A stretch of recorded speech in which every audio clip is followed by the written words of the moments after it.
Hi, this is a video just to illustrate how I dealt with the problem of my XJR not um, understanding that it was in park when it was. And I guess it's a pretty common problem where with the XJR, with the GM transmissions, that you have to jiggle the gear lever to get the illumination to come on to indicate to the car that it's in park, so it will start. So there's some adjustment required to do that, and that's illustrated in this video. Usually with my videos, I'm not so much interested in showing how I'm doing stuff, but pics of the process along the way. I think that might be helpful to others. It's my XJR. It has the problem with the not in park switch. You have to sort of jiggle the gear lever to get the essentially you'll see the park light up in red. Without that it won't start. So apparently there's a linear switch, as Jag puts it, located in here that can be adjusted. So more to come. First step generally is to remove the ashtray with these two screws here. I'm using a spatula and putting the car in drive to gradually work out this leather surround.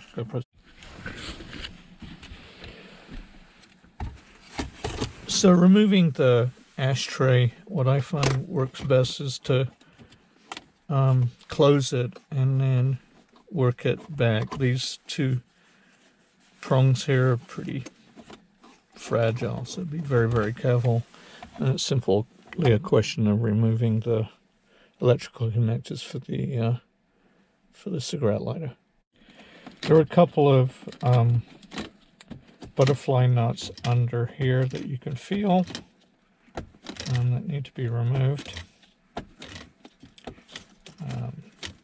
Also, I'm electing not to unplug this guy from the back of the thing. Again, all of these trim pieces are extremely fragile, and be really careful. I guess you could disconnect it here if you needed to. Here's one of the wing nuts. This is how the sport switch disconnects. It actually, there's a little clip on here, and you can leave the insulation stuff on there. Recommend doing this because, again, these things are fragile. Again, everything's pretty fragile. Put it in neutral, maybe, and coax it out of there. And there goes the ski slope. The problem here is this, that turn ignition on and you're not seeing any kind of illumination on the gear position, and then if you jiggle the gear shift around, you can get that to come on, at which point it will start. In this position it won't start until you find the kind of sweet spot. So effort is going to be to adjust this linear switch here so that it's always in the red, so you don't have to jiggle it around quite so much. Read online that these two screws, which I presume are what we're talking about in terms of adjustment, are posi-drive screws and probably fairly easy to round off with a regular screwdriver, plus there's not a lot of room here. Again, people recommend a offset or bent screwdriver to kind of get at those. I think what I'm going to try and use is a posi-drive bit and maybe a ratchet. So, okay, after a little bit of research, actually the problem I have probably isn't being caused by the what Jag calls the linear switch, which is kind of a neutral safety switch. But there's a micro switch kind of underneath here that can get out of adjustment. So I'm going to go take a look at that. Just a quick note, one of these screws, you have to be really careful to find the right head. I think these might be posi drives, but one of them had cross-threaded in the plastic underlying piece here, so be careful there. I just used a upholstery tool to gently lever up on this to get it out. Next step is to remove this and this. You can clearly see here that there is a micro switch that is kind of the problem. It's very gunked up.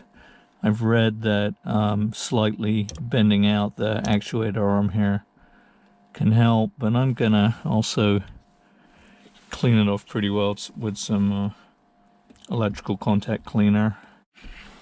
So I cleaned off the micro switch, but if I turn the lights off here, you can kind of see that I still have to fiddle around with the adjustment in order to get that red part to light up. On closer examination, you can see that as this rod moves back and forth here, it operates something within this linear switch. So actually I think the adjustment of this device is, as I first suspected, the problem. So adjustment is done. The